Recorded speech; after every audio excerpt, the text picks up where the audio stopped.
Hello family, ಎಲ್ಲರೂ ಹೇಗಿದ್ದೀರಾ? ಇವತ್ತಿನ ವಿಡಿಯೋದಲ್ಲಿ ನಾನು ನಿಮಗೆ ರೆಕ್ರೂಟರ್ ಪೋಸ್ಟಿಗೆ ನಡೆಸ್ತಿರೋ ಅಂಥ ಹೈಯರಿಂಗ್ ಬಗ್ಗೆ ಇನ್ಫಾರ್ಮೇಷನ್ನ ತೊಗೊಂಡು ಬಂದಿದ್ದೀನಿ. ಕ್ಲಿಕ್ ಎಚ್ ಆರ್ ಅನ್ನೋ ಕಂಪ್ನಿಯವರು ಇಲ್ಲಿ ಹೈಯರಿಂಗ್ನ ನಡೆಸ್ತಾ ಇರೋ ಅಂಥದ್ದು. ಇಲ್ಲಿ ನೀವೇನಾದರೂ ಫ್ರೆಷರ್ ಆಗಿದ್ರೂ ಕೂಡ ಅಪ್ಲೈನ ಮಾಡ್ಬೋದು, ಅಥವಾ ಎಕ್ಸ್ಪೀರಿಯನ್ಸ್ ಆಗಿದ್ರೂ ಕೂಡ ಅಪ್ಲೈನ ಮಾಡ್ಬೋದು ಅಂತ ಹೇಳಿದ್ದಾರೆ. ಜೊತೆಗೆ ಇದು ಬಂದು ಕಂಪ್ಲೀಟ್ಲಿ ವರ್ಕ್ ಫ್ರಮ್ ಹೋಮ್ ಆಗಿರುತ್ತೆ, ಹಾಗೆ ಫುಲ್ ಟೈಮ್ಗೆ ಇಲ್ಲಿ ಹೈಯರಿಂಗ್ನ ಮಾಡ್ತಾ ಇರೋ ಅಂಥದ್ದು. ಎನಿ ಗ್ರ್ಯಾಜುಯೇಟ್ಸ್ ಕ್ಯಾನ್ ಅಪ್ಲೈ ಅಂತ ಹೇಳ್ತಾರೆ. ಸೊ PU 10th ಅವ್ರಿಗೆ ಇಲ್ಲಿ ಆಪ್ಷನ್ ಅಂದರೆ ಅಪ್ಲೈ ಮಾಡೋದಕ್ಕೆ ಆಗೋದಿಲ್ಲ, ಗ್ರ್ಯಾಜುಯೇಟ್ಸ್ ಮಾತ್ರ ಇಲ್ಲಿ ಅಪ್ಲೈನ ಮಾಡ್ಬೋದು ಅಂತ ಹೇಳಿದ್ದಾರೆ. ಇನ್ನು ನಿಮ್ಮ ಕೆಲಸ ಏನು ಅಂದರೆ IT ಕಂಪ್ನಿಗಳಿಗೆ ರೆಕ್ರೂಟ್ ಮಾಡಿಕೊಡೋ ಅಂಥದ್ದು ನಿಮ್ಮ ಕೆಲಸ ಆಗಿರುತ್ತೆ. ಅಂದರೆ ಇವಾಗ IT ಕಂಪ್ನಿಯಲ್ಲಿ ಕಸ್ಟಮರ್ ಸಪೋರ್ಟ್ ಅಥವಾ ಡೇಟಾ ಸ್ಪೆಷಲಿಸ್ಟ್ ರೋಲ್ಗೆ ವೇಕೆನ್ಸಿ ಇದೆ ಅಂದರೆ ಈ ನೌಕರಿ ಈ ರೀತಿಯಾದಂಥ ಪ್ಲ್ಯಾಟ್ಫಾರ್ಮ್ಸ್ಗಳಿಂದ ನಿಮಗೆ ಆಕ್ಸೆಸ್ನ ಕೊಟ್ಟಿರ್ತಾರೆ. ಅದರಲ್ಲಿ ಯಾರೆಲ್ಲ ಅಪ್ಲೈ ಮಾಡಿರ್ತಾರೆ ಅಲ್ವಾ, ಅವರ ರೆಸ್ಯೂಮ್ಗಳನ್ನ ಚೆಕ್ ಮಾಡಿ ಆ ಪೋಸ್ಟಿಗೆ ಅವ್ರು ಸೂಟ್ ಆಗ್ತಾರಾ ಇಲ್ವಾ ಅಂತ ಇಂಟರ್ವ್ಯೂಸ್ನ ತಗೊಂಡು ಅವ್ರನ್ನ ಹೈಯರ್ ಮಾಡೋ ಅಂಥದ್ದು ನಿಮ್ಮ ಕೆಲಸ ಆಗಿರುತ್ತೆ ಅಂತ ಹೇಳ್ತಾ ಇದ್ದಾರೆ. ಇದ್ರ ಬಗ್ಗೆ ಅವರು ಟ್ರೈನಿಂಗ್ ಕೂಡ ನಿಮಗೆ ಕೊಡ್ತೀವಿ 1 ವೀಕ್ ಅಂತ ಹೇಳಿದ್ದಾರೆ. ಸೊ ಈ ವಿಡಿಯೋದಲ್ಲಿ ನಾನು ನಿಮಗೆ ಈ ಕೆಲಸದ ಬಗ್ಗೆ ಕಂಪ್ಲೀಟ್ ಇನ್ಫಾರ್ಮೇಷನ್ಸ್ನ ಕೊಡ್ತಾ ಹೋಗ್ತೀನಿ. ಬಟ್ ಅದಕ್ಕಿಂತ ಮುಂಚೆ ಇನ್ನೂ ಯಾರೆಲ್ಲ ನನ್ನ ಚಾನಲ್ಗೆ ಸಬ್ಸ್ಕ್ರೈಬ್ ಆಗಿಲ್ಲ, ಪ್ಲೀಸ್ ಸಬ್ಸ್ಕ್ರೈಬ್ ಆಗಿ. ಅದರಿಂದ ನಾನು ಹಾಕುವಂಥ ಎಲ್ಲ ಹೊಸ ವಿಡಿಯೋ ನೋಟಿಫಿಕೇಷನ್ಸ್ ಮೊದಲು ನಿಮಗೆ ಬಂದು ತಲುಪುತ್ತೆ. ಜೊತೆಗೆ ಇಲ್ಲಿ ನಾವು ಹೈಯರ್ನ ಮಾಡ್ತೀವಿ ಅಂತ ಯಾರಾದರೂ ಅಮೌಂಟ್ನ ಕೇಳಿದ್ರೆ ಯಾರಿಗೂ ಕೂಡ ಕೊಡುವಂಥ ನೆಸೆಸಿಟಿ ಇಲ್ಲ. ಯಾಕಂದರೆ ಇಲ್ಲಿ ಹೈಯರ್ ಮಾಡೋವಂಥವ್ರು ನಿಮ್ಮ ಸ್ಕಿಲ್ಸ್, ನಿಮ್ಮ ಟ್ಯಾಲೆಂಟ್, ನಿಮ್ಮ ರೆಸ್ಯೂಮ್ನೆಲ್ಲ ನೋಡಿ ಹೈಯರಿಂಗ್ನ ಮಾಡ್ತಾರೆ, ಅಮೌಂಟ್ನ ಪೇ ಮಾಡಿಸ್ಕೊಳೋದಿಲ್ಲ. ಓಕೆನಾ? ಇನ್ನು ಇವತ್ತಿನ ವಿಡಿಯೋ ಕಡೆ ಬಂದರೆ ನೌಕರಿ ಅಲ್ಲಿ ಪೋಸ್ಟ್ ಆಗಿರೋವಂಥ ಜಾಬ್ ವೇಕೆನ್ಸಿ ಬಗ್ಗೆನೇ ನಾನು ನಿಮಗೆ ಇನ್ಫಾರ್ಮೇಷನ್ನ ಕೊಡ್ತಾ ಇರೋವಂಥದ್ದು. ಇಲ್ಲಿ ನೋಡಿದ್ರೆ ನೀವು CIL ಕ್ಲಿಕ್ HR ಅನ್ನೋ ಕಂಪ್ನಿಯವರು ಹೈಯರಿಂಗ್ನ ಮಾಡ್ತಾ ಇರೋವಂಥದ್ದು. IT ರೆಕ್ರೂಟರ್ C2H ಹೈಯರಿಂಗ್ ಅಂತ ಕೊಟ್ಟಿದ್ದಾರೆ. ಸೊ IT ರೆಕ್ರೂಟರ್ ಆಗಿ ನೀವಿಲ್ಲಿ ವರ್ಕ್ನ ಮಾಡ್ತೀರಾ, IT ಕಂಪ್ನಿಗಳಿಗೆ ಹೈಯರಿಂಗ್ ಮಾಡಿಕೊಡೋ ಅಂಥದ್ದು ನಿಮ್ಮ ಕೆಲಸ ಇರುತ್ತೆ ಅಂತ ಹೇಳ್ತಾ ಇದ್ದಾರೆ. ಇನ್ನು ಸ್ವಲ್ಪ ಸ್ಕ್ರಾಲ್ ಡೌನ್ ಮಾಡಿದ್ರೆ 0 to 5 years ಆಫ್ ಎಕ್ಸ್ಪೀರಿಯನ್ಸ್ ಅಂತ ಹೇಳಿದರೆ, ಸೊ ನೀವು ಫ್ರೆಷರ್ ಆಗಿದ್ದರೂ ಕೂಡ ಇಲ್ಲಿ ಅಪ್ಲೈನ ಮಾಡ್ಬೋದು. ಇನ್ನು ಸ್ಯಾಲ್ರಿ ನೋಡಿದ್ರೆ ನಾಟ್ ಡಿಸ್ಕ್ಲೋಸ್ಡ್ ಹಾಕಿದ್ದಾರೆ, ಅಂದರೆ ಇಲ್ಲಿ ಅವ್ರು ಮೆನ್ಷನ್ ಮಾಡಿಲ್ಲ. ನಿಮ್ಮ ಇಂಟರ್ವ್ಯೂ ಹೇಗೆ ಕೊಡ್ತೀರಾ, ನಿಮ್ಮ ಟ್ಯಾಲೆಂಟ್ ಹೇಗಿದೆ ಅನ್ನೋದ್ರ ಮೇಲೆ ಅವರು ಡಿಪೆಂಡ್ನ ಮಾಡಿ ನಿಮಗೆ ಅಮೌಂಟ್ನ ಫಿಕ್ಸ್ ಮಾಡ್ತಾರೆ. ಇನ್ನು ಕಂಪ್ಲೀಟ್ಲಿ ವರ್ಕ್ ಫ್ರಮ್ ಹೋಮ್ ಅನ್ನೋದು ಕೂಡ ಇಲ್ಲಿ ಮೆನ್ಷನ್ನ ಮಾಡಿದ್ದಾರೆ. ಓಕೆನಾ? ಇನ್ನು ಹಾಗೆ ಇಲ್ಲಿ ಸ್ವಲ್ಪ ಸ್ಕ್ರಾಲ್ ಡೌನ್ ಮಾಡಿದರೆ ಜಾಬ್ ಬಗ್ಗೆ ಕಂಪ್ಲೀಟ್ ಇನ್ಫಾರ್ಮೇಷನ್ಸ್ನ ನಿಮಗೆ ಇಲ್ಲಿ ಕೊಡ್ತಾ ಹೋಗಿದ್ದಾರೆ.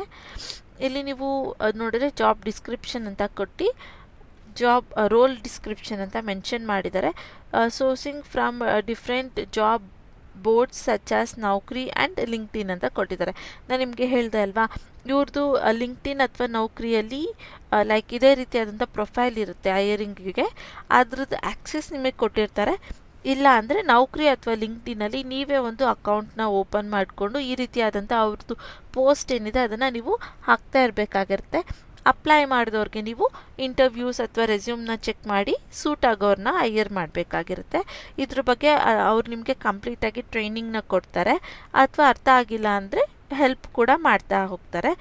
ಇನ್ನು ಇಲ್ಲಿ ನೆಕ್ಸ್ಟ್ ಪಾಯಿಂಟ್ ನೋಡಿದ್ರೆ analytics clients job description, sourcing, screening, quality and submitting resumes based on the clients needs ಅಂತ ಕೊಟ್ಟಿದ್ದಾರೆ. ಅಂದರೆ ಇಲ್ಲಿ IT ಒಂದೇ ಕಂಪ್ನಿ ಸ್ಪೆಸಿಫಿಕ್ ಇನ್ಫೋಸಿಸ್ ಅದೊಂದೇ ಕಂಪ್ನಿಯಿಂದ ಇಲ್ಲಿ ನಿಮಗೆ ಕ್ಲೈಂಟ್ಸ್ಗಳಿರೋದಿಲ್ಲ. IT ಕಂಪ್ನಿಗಳು ಬೇರೆ ಬೇರೆ ಇದೆ ಅಲ್ವಾ, ಎಲ್ಲ ಕಂಪ್ನಿಗಳದ್ದು ನಿಮಗೆ ಬರ್ತಾ ಇರುತ್ತೆ. ಅದರಲ್ಲಿ ಆ ಕಂಪ್ನಿಯವರು ಏನು ಪ್ರಿಫರ್ ಮಾಡ್ತಾ ಇರ್ತಾರೆ ಅಲ್ವಾ ಕ್ಯಾಂಡಿಡೇಟ್ಸ್ ಕಡೆಯಿಂದ, ಅದನ್ನು ನಿಮಗೆ ತಿಳಿಸ್ಕೊಟ್ಟಿರ್ತಾರೆ. ಡಿಗ್ರಿ ಆಗಿರೋರೇ ಬೇಕು, ಅಥವಾ MBA ಆಗಿರೋರೇ ಬೇಕು, ಎಕ್ಸ್ಪೀರಿಯನ್ಸ್ ಇರೋರೇ ಬೇಕು, ಆ ರೀತಿಯಾದಂಥ ಕಂಡೀಷನ್ಸ್ನ ಅವ್ರು ನಿಮಗೆ ಲಿಸ್ಟ್ ಮಾಡಿ ಕಳಿಸಿರ್ತಾರೆ. ಅದೆಲ್ಲ ಓಲೋ ಅಂತ ವರ್ಕರ್ನ ಅಥವಾ ಕ್ಯಾಂಡಿಡೇಟ್ನ ನೀವು ಅವ್ರಿಗೆ ರೆಫರ್ ಮಾಡಬೇಕಾಗಿರುತ್ತೆ, ಹೈಯರ್ ಮಾಡಿ ರೆಫರ್ನ ಮಾಡಬೇಕಾಗಿರುತ್ತೆ ಅಂತ ಹೇಳ್ತಾರೆ. ಅದನ್ನೇ ಇಲ್ಲಿ ಸೋರ್ಸಿಂಗ್, ಸ್ಕ್ರೀನಿಂಗ್ ಅನ್ನೋದನ್ನೆಲ್ಲ ಇಲ್ಲಿ ಕೊಟ್ಟಿದ್ದಾರೆ. ರೆಸ್ಯೂಮ್ನ ಚೆಕ್ ಮಾಡಿ ಅದ್ರ ಬೇಸ್ ಮೇಲೆ ನೀವು ಕ್ಲೈಂಟ್ಸ್ಗೆ ಯಾರು ಸೂಟ್ ಆಗ್ತಾರೆ ಅವ್ರಿಗೆ ಕಳಿಸ್ಕೊಡ್ಬೋದು ಅಂತ ಹೇಳ್ತಾ ಇದ್ದಾರೆ. ಹಾಗೆ maintaining long term relationship with candidates ಅಂತ ಕೊಟ್ಟಿದ್ದಾರೆ. ಅಂದರೆ ಇಲ್ಲಿ ಕ್ಯಾಂಡಿಡೇಟ್ಸ್ ಇರ್ತಾರಲ್ಲ, ಯಾರೆಲ್ಲ ಅಪ್ಲೈ ಮಾಡ್ತಾ ಇರ್ತಾರಲ್ಲ, ಅವ್ರ ಜೊತೆ ಲಾಂಗ್ ಟರ್ಮ್ ರಿಲೇಷನ್ಶಿಪ್ ಇಟ್ಕೊಬೇಕು ಅಂತ ಅಂತಿದ್ದಾರೆ. ಅಂದರೆ ಇವಾಗ ಅವರು ಒಂದಕ್ಕೆ ಸೆಟ್ ಆಗಿಲ್ಲ ಅಂದರೆ ಅವ್ರನ್ನ ಬಿಟ್ಬಿಡೋದು ಅಲ್ಲ, ಬೇರೆ ಯಾವ ಜಾಬ್ಗೆ ಅವರು ಸೂಟ್ ಆಗ್ತಾರೆ ಅಂತ ಇರ್ತಾರೆ ಅಲ್ವಾ, different type of I T ಕಂಪ್ನಿಗಳಲ್ಲಿ, ಅದಕ್ಕೆ ನೀವು ರೆಫರ್ನ ಮಾಡ್ಬೋದು ಅಂತ ಹೇಳಿದ್ದಾರೆ. ಹಾಗೆ podcast research and pipeline candidates through various recruiting and social networks sites ಅಂತ ಕೊಟ್ಟಿದ್ದಾರೆ.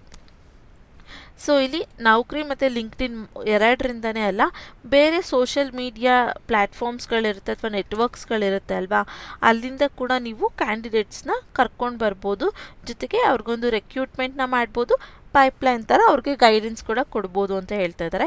ಇಲ್ಲಿ ನೀವು ಏನು ಮಾಡ್ಬೋದು ಅಂದರೆ, ಲೈಕ್ ಇವಾಗ ಇನ್ಸ್ಟಾಗ್ರಾಮಲ್ಲಿ ಎಲ್ಲ ಅವರು ವೀಡಿಯೋಸ್ನ ರೀಲ್ಸ್ಗಳನ್ನ ಹಾಕ್ತಾರೆ ಗೊತ್ತಾ, ನಮ್ದು ಈ ರೀತಿಯಾದಂಥ ಕಂಪ್ನಿ ಇದೆ, ಇಷ್ಟೆಲ್ಲ ಅಮೌಂಟ್ಸ್ನ ಕೊಡ್ತೀವಿ, ರೋಲ್ ಈ ರೀತಿ ಇದೆ ಅನ್ನೋದನ್ನೆಲ್ಲ ನಿಮಗೆ ಪೋಸ್ಟರ್ಸ್ ಥರ ಹಾಕಿ ಅಪ್ಲೋಡ್ನ ಮಾಡ್ತಾರೆ ರೀಲ್ಸಲ್ಲಿ, ನೀವು ಕೆಲವೊಂದು ಸಲ ನೋಡಿರ್ಬೋದು. ಆ ರೀತಿ ಕೂಡ ನೀವು ಹಾಕಿ ನಿಮಗೆ ಮೆಸೇಜ್ ಮಾಡಿದವ್ರನ್ನ ಇಲ್ಲಿ ಚೆಕ್ ಮಾಡಿ ರೆಸ್ಯೂಮ್ನ ನೋಡಿ ಹೈಯರಿಂಗ್ನ ಮಾಡ್ಬೋದು. ಬರೀ ನೌಕರಿ ಮತ್ತು ಲಿಂಕ್ಡ್ಇನ್ ಎರಡರಿಂದ ಮಾತಲ್ಲ, ಬೇರೆ ಯಾವುದೇ ಸೋಷಿಯಲ್ ಮೀಡಿಯಾ ಪ್ಲ್ಯಾಟ್ಫಾರ್ಮ್ಸಿಂದ ಬೇಕಾದ್ರೂ ನೀವು ತೊಗೊಳ್ಬೋದು ಅಂತ ಹೇಳ್ತಾ ಇದ್ದಾರೆ.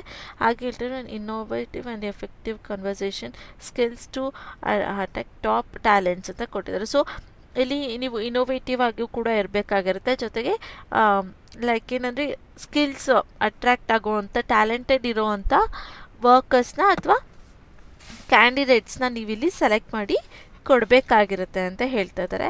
Ensure that all quality participants are met before submitting resumes ಅಂತ ಕೊಟ್ಟಿದ್ದಾರೆ. ಸೊ ನೀವಿಲ್ಲಿ ರೆಸ್ಯೂಮ್ನ ಕಂಪ್ನಿಯವ್ರಿಗೆ ಕಳಿಸೋದ್ಕಿಂತ ಮುಂಚೆ, ಇವರು ಟ್ಯಾಲೆಂಟ್ ಇದ್ದಾರೆ, ಇವ್ರು ಸೂಟ್ ಆಗ್ತಾರೆ ಅಂತ ಕಳಿಸೋಕ್ಕಿಂತ ಮುಂಚೆ ನೀವು ಒಂದು ಸಲ ಆ ರೆಸ್ಯೂಮ್ನ ಚೆಕ್ ಮಾಡಬೇಕಾಗಿರುತ್ತೆ, ನೋಡಬೇಕಾಗಿರುತ್ತೆ. ಇವ್ರು ಕೇಳಿರೋ ಅಂದರೆ ಇವಾಗ ಐ ಟಿ ಕಂಪ್ನಿಯವರು ಕೇಳಿರುವಂಥ ಎಲ್ಲ ಪಾಯಿಂಟ್ಸ್ಗಳು ಅಥವಾ ಸೂಟ್ ಆಗೋವಂಥ ಪಾಯಿಂಟ್ಸ್ಗಳು ಈ ಕ್ಯಾಂಡಿಡೇಟ್ಸಲ್ಲಿ ಇದೆಯಾ, ಅವ್ರು ಸೂಟ್ ಆಗ್ತಾರಾ ಇಲ್ವಂತ ನೀವು ಚೆಕ್ ಮಾಡಿ ಆಮೇಲೆ ಕಂಪ್ನಿಗೆ ಕಳಿಸ್ಬೇಕಾಗಿರುತ್ತೆ ಅಂತ ಹೇಳ್ತಾ ಇದ್ದಾರೆ. So submitting and enquiry numbers are quality candidates for all assessment clients requireds in the time manner ಅಂತ ಕೊಟ್ಟಿದ್ದಾರೆ. ಸೊ ಅವರು ಟೈಮ್ ಮ್ಯಾನರ್ ಕೊಟ್ಟಿರ್ತಾರೆ ಅಲ್ವಾ ಐ ಟಿ ಕಂಪ್ನಿಗಳು, ಅದರ ಬೇಸ್ ಮೇಲೆ ನೀವು ಕ್ಯಾಂಡಿಡೇಟ್ಸ್ ಕ್ವಾಲಿಫಿಕೇಷನ್ಸ್ನ ಎಲ್ಲನೂ ನೀವು ಅವ್ರಿಗೆ ಸಬ್ಮಿಟ್ ಮಾಡಬೇಕಾಗಿರುತ್ತೆ ಕ್ಲೈಂಟ್ ರಿಕ್ವೈರ್ಮೆಂಟ್ ಪ್ರಕಾರ ಅಂತ ಹೇಳಿದ್ದಾರೆ. ಇನ್ನು ಸ್ಕಿಲ್ಸ್ ರಿಕ್ವೈರ್ಮೆಂಟ್ ಏನಂದರೆ strong passionate source and technical knowledge ಅಂತ ಹೇಳಿದ್ದಾರೆ. ಸೊ ಇಲ್ಲಿ ಸೋರ್ಸ್ ಮಾಡುವಂಥದ್ದು ಅಂದರೆ ಚೆಕ್ ಮಾಡುವಂಥದ್ದು, ಯಾವುದು ಸರಿ ಇದೆ, ಯಾವ್ದು ಜಾಸ್ತಿ ಇದೆ ಕಮ್ಮಿ ಇದೆ ಅನ್ನೋದು ನಾಲೆಜ್ ಇರೋವಂಥವ್ರು ಬೇಕಾಗಿದ್ದಾರೆ ಅಂತ ಹೇಳ್ತಾ ಇದ್ದಾರೆ. ಹಾಗೆ excellent communication and interpersonal skills along with a collaborating team spirit ಅಂತ ಕೊಟ್ಟಿದ್ದಾರೆ. ಅಂದರೆ ನಿಮಗೆ ತುಂಬ ಚೆನ್ನಾಗಿ ಮಾತಾಡೋಕ್ಕೆ ಬರಬೇಕಾಗಿರುತ್ತೆ. ಇವಾಗ ಒಬ್ಬರು ಲೈಕ್ ಆಪೋಸಿಟ್ ಪರ್ಸನ್ ಹತ್ರ ಮಾತಾಡ್ತಿದ್ದೀರಾ ರೆಕ್ರೂಟಿಂಗ್ ಪೋಸ್ಟಲ್ಲಿ ನೀವಿದ್ದು ಅಂದರೆ ನಿಮಗೆ ತುಂಬ ಚೆನ್ನಾಗಿ ಮಾತಾಡೋಕ್ಕೆ ಬರಬೇಕಾಗಿರುತ್ತೆ. ಸೊ ಕಮ್ಯುನಿಕೇಷನ್ ಚೆನ್ನಾಗಿರಬೇಕು, ಇಂಟರ್ಪರ್ಸ್ನಲ್ ಸ್ಕಿಲ್ಸ್ ಇರಬೇಕು, ಜೊತೆಗೆ ಟೀಮ್ ಜೊತೆ ಕನೆಕ್ಟ್ ಆಗಿ ನಿಮ್ಗೇನಾದ್ರು ಹೆಲ್ಪ್ ಬೇಕು ಅಥವಾ ಅವ್ರಿಗೇನಾದ್ರು ಹೆಲ್ಪ್ ಬೇಕು ಅಂದಾಗ ನೀವು ಕೋಆರ್ಡಿನೇಟ್ ಆಗಬೇಕಾಗಿರುತ್ತೆ. ಟೀಮ್ ಸ್ಪಿರಿಟ್ ನಿಮ್ಮಲ್ಲಿ ಇರಬೇಕು ಅಂತ ಹೇಳ್ತಾ ಇದ್ದಾರೆ. ಹಾಗೆ educational background graduate in I T or a related fields ಅಂತ ಕೊಟ್ಟಿದೆ. ಸೊ ಗ್ರ್ಯಾಜುಯೇಟ್ಸ್ ಆಗಿರಬೇಕು, BCom MBA ಆ ರೀತಿಯಾದಂಥ ಫೀಲ್ಡ್ಸ್ಗಳಲ್ಲಿ, ಅಥವಾ ಲೈಕ್ ಡಿಗ್ರಿ ಆಗಿರಬೇಕು, ಗ್ರ್ಯಾಜುಯೇಟ್ಸ್ ಆಗಿರಬೇಕು. PU ಆಗಿರೋರು ಇಲ್ಲಿ ಎಲಿಜಿಬಿಲಿಟಿಗೆ ಬರೋದಿಲ್ಲ.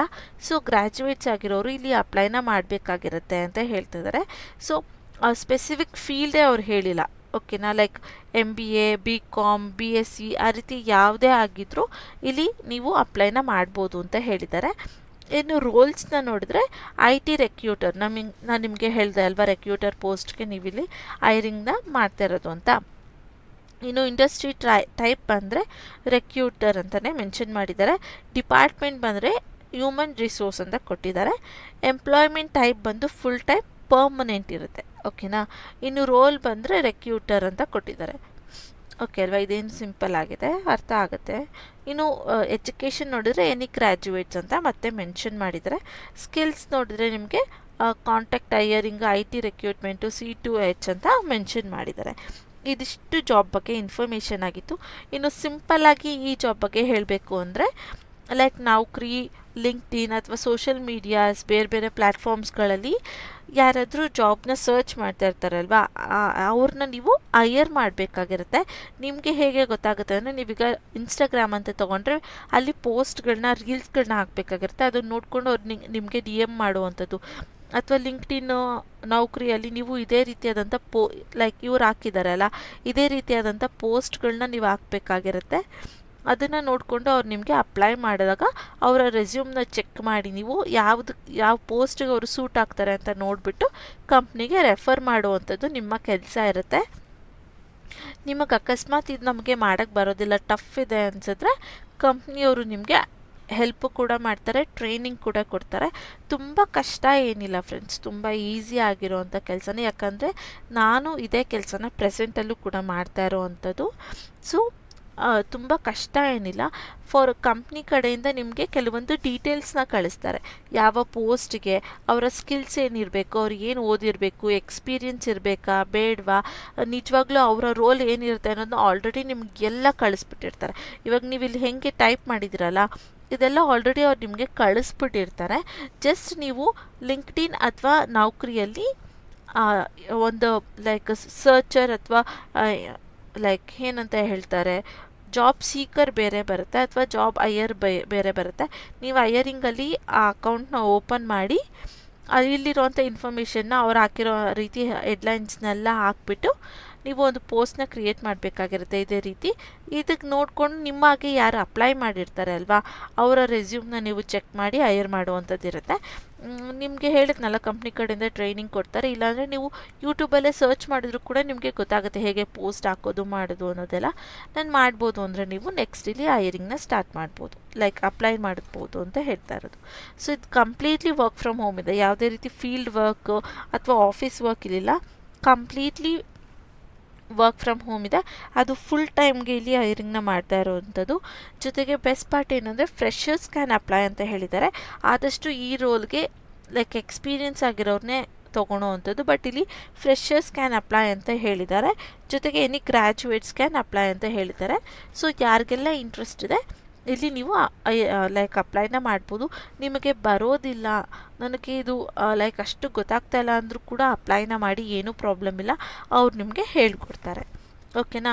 ಇಲ್ಲಿ ಇನ್ನು ಅಪ್ಲೈ ಹೇಗೆ ಮಾಡೋದು ಅಂತ ನೋಡೋದಾದರೆ, ಇಲ್ಲಿ ಅಪ್ಲೈ ಅನ್ನೋ ಆಪ್ಷನ್ ಮೇಲೆ ಕ್ಲಿಕ್ ಮಾಡಿದ್ರೆ ನಿಮಗೆ ಅದು ಈ ರೀತಿಯಾದಂಥ ಇಂಟರ್ಫೇಸ್ನ ತೋರಿಸುತ್ತೆ.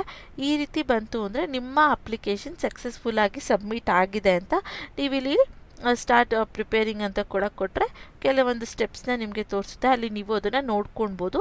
ಒಟ್ಟಿನಲ್ಲಿ ಈ ರೀತಿಯಾದಂಥ ಇಂಟರ್ಫೇಸ್ ಬಂತು ಅಂದರೆ ನಿಮ್ಮ ಅಪ್ಲಿಕೇಶನ್ ಸಕ್ಸಸ್ಫುಲ್ಲಾಗಿ ಸಬ್ಮಿಟ್ ಆಗಿದೆ ಅಂತ. ಇದಾದಮೇಲೆ ನೀವು ನೌಕರಿ ಪ್ಲ್ಯಾಟ್ಫಾರ್ಮಲ್ಲಿ ಕೊಟ್ಟಿರುವಂಥ ಇಮೇಲ್ ಐ ಡಿ ಅಥವಾ ಕಾಂಟ್ಯಾಕ್ಟ್ ನಂಬರ್ಗೆ ಕಂಪ್ನಿ ಕಡೆಯಿಂದ ಕಾಲ್ ಅಥವಾ ಇಮೇಲ್ ಬರುತ್ತೆ.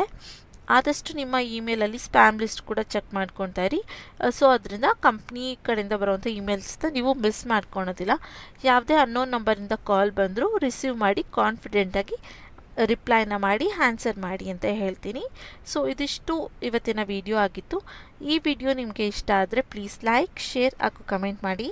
ಇನ್ನೂ ಯಾರೆಲ್ಲ ನನ್ನ ಚಾನಲ್ಗೆ ಸಬ್ಸ್ಕ್ರೈಬ್ ಆಗಿಲ್ಲ ಪ್ಲೀಸ್ ಸಬ್ಸ್ಕ್ರೈಬ್ ಆಗಿ ಅಂತ ಹೇಳ್ತೀನಿ. ಜೊತೆಗೆ ಇವತ್ತಿನ ವಿಡಿಯೋ ನೋಡೋದಕ್ಕೆ ಥ್ಯಾಂಕ್ ಯು ಅಂತ ಹೇಳ್ತಾ ಈ ವಿಡಿಯೋನ ಇಲ್ಲಿಗೆ ಹೆಂಡ್ ಮಾಡ್ತಾ ಇದ್ದೀನಿ. Thank you.